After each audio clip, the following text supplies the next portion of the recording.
जिंदाबाद जिंदाबाद। एक तरफ से आगे भैया, आपसे मिलकर जाएंगे।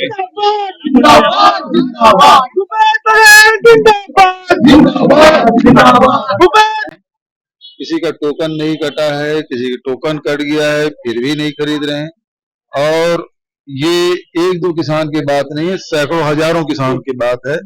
और किसान इस साल धान बेचने से वंचित हो गए हैं और इसके लिए विष्णु देसाई सरकार जिम्मेदार है। उसके अधिकारी इस समय जितना अन्याय और अत्याचार किया है, क्योंकि विष्णु देश चलती नहीं, ये अधिकारी राज आ गया है। और बालोद जिला एक ऐसा जिला है जिसमें सबसे कम धान खरीदने का जो रिकॉर्ड बना वो दूसरे नंबर में है। पहला नंबर पे महासमुंद है और दूसरे नंबर पे बालोद है। पहली बात यहाँ टोकन नहीं कट रहा था, उसके बाद ऑनलाइन शुरू नहीं हुआ था, उसके बाद रकबा समर्पण किया। विधायक जी जिन किसानों को मतलब रकबा समर्पण कराए थे, जिन्होंने समर्पण किया ही नहीं था, ऐसे किसानों को कलेक्टर के पास खड़ा कर दिया।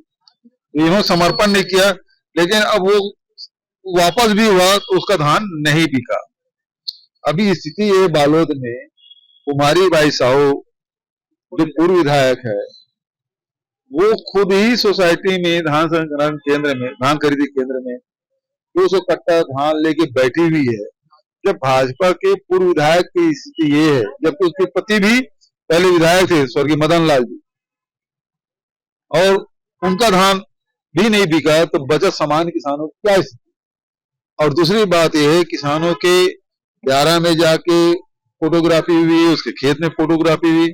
आपको मुझे बताते हुए बड़ा मतलब मुझे खुद शर्म महसूस हो रहा है कि मेरे 11 में जाके धान है नहीं, उसका वेरिफिकेशन किए भाई पूर्व मुख्यमंत्री के खेत में। मैं तो पंजाब में था, मेरे यहाँ जो काम करते हैं उन्होंने बताया, तो फोटो खींच के गए हैं यहाँ से। मैंने कहा पहले क्यों नहीं बताया, मैं तो घुसने नहीं देता, भले धान नहीं बिकता, लेकिन इतना आप मांग तो नहीं करते। हम लोग धान उत्पादन कर लिए, किसान तो क्या पाप कर लिए छत्तीसगढ़ में। हम लोग जैसे हम चोरी कर रहे हैं, डकैती डाल रहे हैं, सरकार का धन लूट रहे हैं, इस प्रकार से किसानों के साथ व्यवहार हो रहा है। अपमानजनक, छत्तीसगढ़ी जो किसान है उसका अपमान हो रहा है। और विष्णुदेव जब किसान यहाँ सड़कों में बैठे थे 30 और 31 तारीख को, तब किसान धान खरीद केंद्र में बैठे थे, सड़कों में बैठे थे, धरना में बैठे थे, तो विष्णुदेव नौका विहार कर रहे थे नारायणपुर में।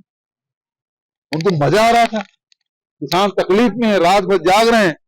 आज भी किसान के धान नहीं बिके हैं, अभी भी समय है। जो किसान धान नहीं बेच पाए हैं, जिनका टोकन कट गया है, उनको आप परीक्षण कर लें, एक बार नहीं दूसरी बार फोटोग्राफी कर लें, लेकिन किसानों को धान तो खरीदें। ये स्थिति इस प्रदेश में बना देते हैं, बेहद दुर्भाग्यजनक।